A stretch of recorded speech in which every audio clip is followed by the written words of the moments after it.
పిల్లలు కావాలని మీ కలను నెరవేర్చుకోండి. సంప్రదించండి హెగ్డే ఫెర్టిలిటీ, హైదరాబాద్, తెలంగాణ.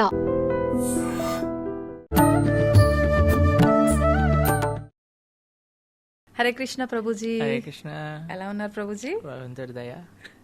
ప్రభుజీ, ఉగాది రాబోతోంది. మనందరికీ కూడా తెలుగు వారికి నూతన సంవత్సరం ఆ రోజు నుంచి ప్రారంభమవుతోంది. నిజంగా ఉగాది అనగానే ఏదో ఒక మార్పుని కోరుకోవాలి, కొత్తదనం, అంటే అన్ని రకాలుగా కొత్తదనం వస్తుంది, ప్రకృతిలో మార్పులు వస్తాయి, మన జీవితంలో కూడా ఏదైనా మార్పులు రావాలి అని చెప్పి ఆశిస్తూ ఉంటారు. ఎలాంటి మార్పులని మనం ఆహ్వానించాలంటారు? యాక్చువల్గా మీరు చూస్తే కరెక్ట్ న్యూ ఇయర్ చేసుకోవాల్సిన టైం ఏదైనా ఉంటే అది ఉగాది. అవును. ఎందుకు అనంటే పర్యావరణంలో, ప్రకృతిలో మార్పులు మనం గమనిస్తూ ఉంటాం అనమాట. మీ ఇంకొక విశేషం చూస్తే సనాతన ధర్మంలో ఒక గొప్పతనం ఉగాది నూతన సంవత్సరంగా మనం చేసుకుంటాం. ఉగాది రోజు అత్యంత ముఖ్యమైన స్పెషాలిటీ ఏంటి? ఉగాది పచ్చడి. ఉగాది పచ్చడి. ఉగాది పచ్చడి. ఉగాది పచ్చడిలో మీరు చూసారనుకోండి, షడ్రుచోపేతము అని అంటారు.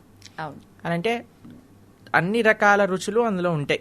అందులో చేదు కూడా ఉంటుంది, కారం కూడా ఉంటుంది, తీపి కూడా ఉంటుంది, పులుపు కూడా ఉంటుంది. అంతే కదండి? అవును ప్రభుజీ. ఒక పండగ చేసుకోవటం ఎంత గొప్పది అంటే, న్యూ ఇయర్ అని ఒక చెత్త ఫెస్టివల్ ని ఒకటి చేస్తారు అందరు కూడా. ఏం చేస్తారు? రాత్రి దయ్యాల్లాగా లేచుండి పిచ్చి పిచ్చి పనులన్నీ చేసి హ్యాపీగా ఉండాలి, హ్యాపీ న్యూ ఇయర్ అని రాత్రంతా తాగటం, తిరగటం, ఇదే పని చేస్తారు. ఎందుకు అట? మొత్తం ఇయర్ అంతా హ్యాపీగా ఉండాలి. హ్యాపీనెస్ ఏంటి? తాగటం, తిరగటం. ఇలా ఆ ఉత్సవం అనేది ఒకటి చేస్తారు. కానీ ఉగాది ఇచ్చే సందేశం మీరు చూస్తే, జీవితం అనేది హ్యాపీగానే ఉండాలి అని నువ్వు కోరుకోకు. నువ్వు ఎంత కోరుకున్నా అది హ్యాపీగానే ఉండదు. జీవితంలో హ్యాపీ మూమెంట్స్ ఉంటాయి, సాడ్ మూమెంట్స్ ఉంటాయి. అటు తీపి, ఇటు చేదు, ఇటు వగరు, అటు కారం, పులుపు, అన్నీ ఉంటాయి. దాన్ని నువ్వు యాక్సెప్ట్ చెయ్యటమే నీకు హ్యాపీనెస్ ఇస్తుంది అని ఎంత మెచ్యూర్ అండర్స్టాండింగ్ మనకి ఉగాది పండగ ఇస్తుంది. అటు ప్రకృతిలో మార్పులు, ఇటు మన జీవనంలో మార్పులు, మన యొక్క వ్యక్తిత్వంలో మార్పులని ప్రేరేపించే ఒక చిన్న విషయం అండి ఉగాది పచ్చడి. మొత్తం సంసారాన్ని తెలిపేస్తూ ఉంటుంది ఆ ఉగాది పచ్చడి. చిన్న పిల్లవాడికి కూడా ఉగాది పచ్చడిలో ఎలా ఉందో నాన్న, అలా కొన్నిసార్లు నీకు మంచి మార్కులు వస్తాయి, కొన్నిసార్లు రాకపోవచ్చు, కొన్నిసార్లు నీకు ఒక కాంపిటీషన్లో గెలవచ్చు, ఒకసారి గెలవకపోవచ్చు, పర్వాలేదు. జీవితం అనేది ఇలా సాగుతుంది. అన్ని కలిసి ఉన్నప్పుడే మనకు ఆనందం వస్తుంది. ఇప్పుడు చూడండి, మనకి చేదు తెలిస్తేనే తీపి రుచి ఇంకా బాగా అర్థమవుతుంది. ఇప్పుడు చూడండి, చాలాసార్లు ఏమంటారు, ఇంట్లో అన్నం పెట్టామనుకోండి, పప్పు చేసావేంటి, కూర చేసావేంటి అని కంప్లైంట్ చేస్తారు. అదే హాస్టల్కి వెళ్ళి వచ్చిన పిల్లలకి ఇంట్లో ఏం పెట్టినా ఏమంటారండి, అమ్మా అమృతంలా ఉందమ్మా, అమృతం అమృతం అంటారు. అవునా కాదు? పిల్లల వరకు ఎందుకు ప్రభుజీ, మేము అవుట్డోర్ వెళ్తేనే ఒక 4 రోజులు ఇంటికి వెళ్ళగానే చక్కగా అన్నం వండుకొని కారం వేసుకొని తిన్నా చాలా అనిపిస్తుంది కదండి. ఎందుకంటే మనం ఆ బాధను ఎక్స్పీరియన్స్ చేశాం కాబట్టి ఆనందం ఇంకా బాగా వస్తుంది. అవును, అంతే కదండి. కాబట్టి ఎవ్వరు కూడా జీవితం మొత్తం ఆనందంగానే ఉండటము అనేది ఎలాంటిదో తెలుసా అండి? రోజు ప్రొద్దున, మధ్యాహ్నం, సాయంత్రం, రాత్రి ఒక 1 నెల రోజులు మీకు గులాబ్ జాములు మాత్రమే పెడితే మీ పరిస్థితి ఏమవుతుంది చెప్పండి? వెగటొచ్చేస్తుంది స్వీట్ అంటే. అంతే కదండి. అంతే. అలానే జీవితం మొత్తం హ్యాపీగానే ఉండాలి, నాకేం బాధ రావద్దు అనుకుంటే అలానే ఉంటుంది అనమాట. సంతోషం యొక్క రుచి కూడా తెలీదు, దాన్ని అనుభవించలేము కూడా. కాబట్టి జీవితంలో అన్నీ అంటే కోరి తెచ్చుకోవాల్సిన అవసరం లేదండి. అది ఆటోమేటిక్ గా వస్తుంది. ఆటోమేటిక్ గా మనకి అపమానం, జయం, అపజయం, లాభం, నష్టం, ఇవన్నీ వస్తుంటాయి. దీనికి మనం ప్రిపేర్డ్ గా ఉండాలి, జీవితంలో తెలుసుకొని ఉండాలి. అది తెలుసుకున్న వాడు ఎప్పుడు కూడా, ఇప్పుడు చూడండి, చిన్ని ప్రాబ్లం రాగానే సూసైడ్. అవును, వింటున్నారా మీరు? ఎన్ని కేసులు వింటున్నారు? అవును. ఎందుకు ఇది జరుగుతుంది? ఎందుకంటే అసలు అపజయం వచ్చినా సరే పర్వాలేదు అనే విషయం తెలియట్లేదు.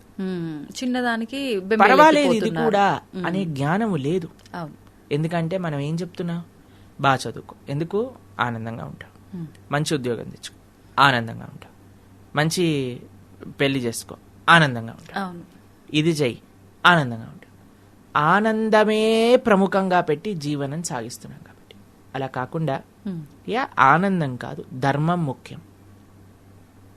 ధర్మంగా ఉన్నప్పుడు కొన్నిసార్లు జయం అపజయం రెండూ వస్తాయి, పర్వాలేదు. నువ్వు నీ బెస్ట్ ఇచ్చావా అని నువ్వు ఆలోచించు. ఒక ఇంజనీరింగ్ కాలేజీలో చదివే పిల్ల ఎగ్జామ్లు రాసి నేను సెకండ్ వస్తానేమో అనే భయంతో సూసైడ్ చేసుకున్నదట. అవును, రిజల్ట్ వచ్చాక ఫస్ట్ వచ్చింది. తొందరపాటు నిర్ణయం.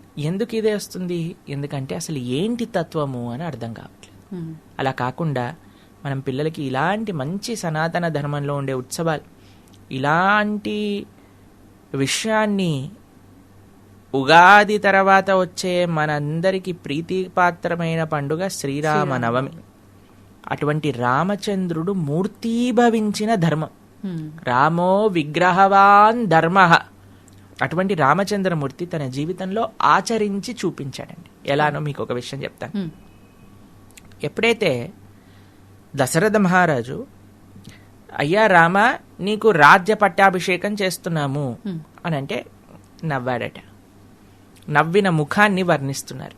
ఎలా ఉందట రాముడు నవ్విన ముఖము అని అంటే విరుచుకున్న తామర పువ్వు ఎంత అందంగా ఉంటుందో అంత అందంగా ఉందట.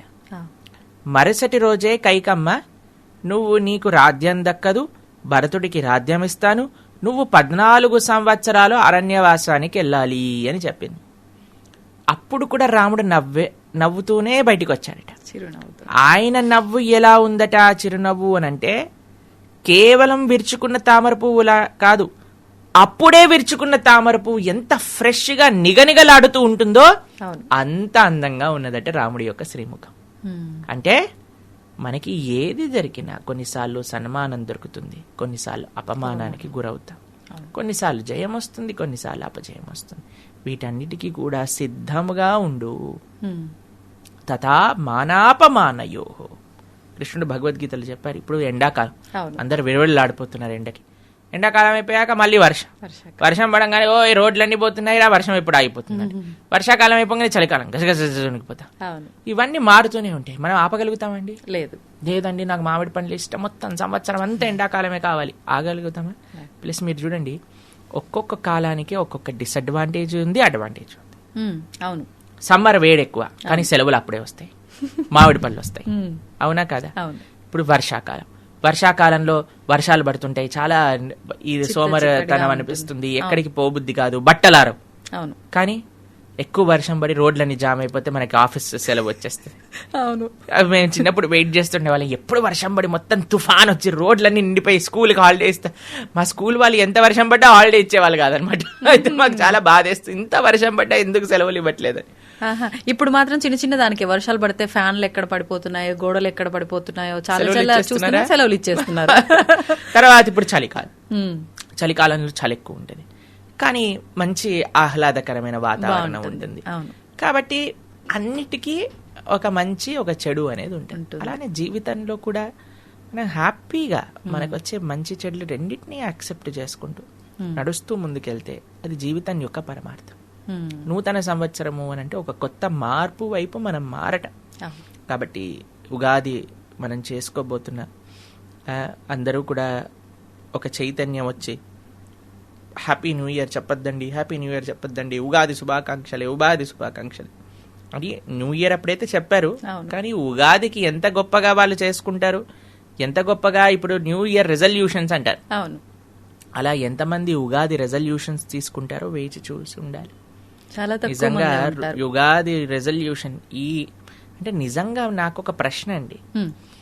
ఉగాదిని కొత్త సంవత్సరం అంటాం కదా, నిజంగా న్యూ ఇయర్ అంత ఎక్సైటెడ్ గా ఉంటామా? అంటే కొత్త సంవత్సరం ప్రారంభం అవుతుంది అనే ఒక భావన మనసు లోపల ఉంటుందా అనేది నాకు ప్రశ్న. అలా నిజంగా ఉంది మీకు అని అంటే మీరు చాలా మంచి వాళ్ళని. అక్కడి నుంచి మీరు ఒకసారి పరిశీలన చేసుకోవాలి. పాత సంవత్సరం మొత్తం కూడా నేనేమేమి తప్పులు చేశాను, కేవలం ఏమేమి తప్పులు చేయటం కాదు, నేను ఏమేమి మంచి పనులు చేశాను, ఏమేమి పెంచగలుగుతాను మరుసటి సంవత్సరంలో, ఏ తప్పులు నేను తగ్గించుకుంటా. ధర్మాచరణ ఎంత చేశాను, ఇంకెంత ధర్మాచరణ చెయ్యాలి. దాంతోపాటు మనం ఏవైతే సంకల్పాలు తీసుకున్నామో ఎక్కడెక్కడ తప్పు చేసి దాన్ని మనం చేయకుండా ఆపేశామో ఏ కొత్త సంకల్పాలు నేను తీసుకుంటాను, ఎంత ధార్మికంగా ఉన్నాను, ఇంకెంత ధార్మికంగా ఉండాలి. ఇలా ఒకరోజు ఉగాది రోజు కూర్చొని ఒక అరగంట సమయం తీసుకొని వాటన్నిటినీ కూడా చక్కగా మనం ఆలోచన చేసి రాసుకొని, అన్నిటికంటే గొప్ప ఆదర్శమూర్తి ఉత్సవాలు ఉగాదితోటే ప్రారంభమవుతాయి. రామచంద్ర స్వామి వారి యొక్క నవరాత్రులు అంటాం. ఆ రాముడి యొక్క ఆదర్శంగా రామాయణాన్ని ఉగాది మొదలుకొని రామనవమి వరకు రామాయణాన్ని చక్కగా వినగలిగితే మనం ఎంతో గొప్ప గొప్ప మహానుభావులు చెప్పారు రామాయణం తెలుగు. మహాదాసుడు కూడా చిన్నగా ప్రయత్నం చేశారు రామాయణం చెప్పడానికి. ప్రణవానంద దాస్ ఛానల్లో ఉంటుంది. చక్కగా శ్రవణం చేసి ఎంతో మహానుభావులు చెప్పారు. అందరి రామాయణాన్ని చక్కగా శ్రవణం చేసి వాటిని చక్కగా అర్థం చేసుకుని రాముడి యొక్క వైభవాన్ని రాముడు చూపించిన మార్గంలో నడవడానికి ఒక సంకల్పం మనం ఉగాది రోజు చేసుకోవచ్చు అనమాట. వచ్చే సంవత్సరం మొత్తం కూడా బాగుంటుంది. దానివల్ల మీ అందరికీ కూడా ఈ వచ్చే ఉగాది మంచి ధార్మికమైన చింతనతో నింపాలి. ఆ భగవంతుడి యొక్క పూర్తి కృపా కటాక్షాలు మీ అందరిపైన ఉండాలని మీకు, మీ ప్రేక్షకులందరికీ ఉగాది శుభాకాంక్షలు. Thank you Prabhuji. నా తరఫున, ప్రేక్షకులందరి తరఫున కూడా మీకు కూడా ఉగాది శుభాకాంక్షలు. కృష్ణ.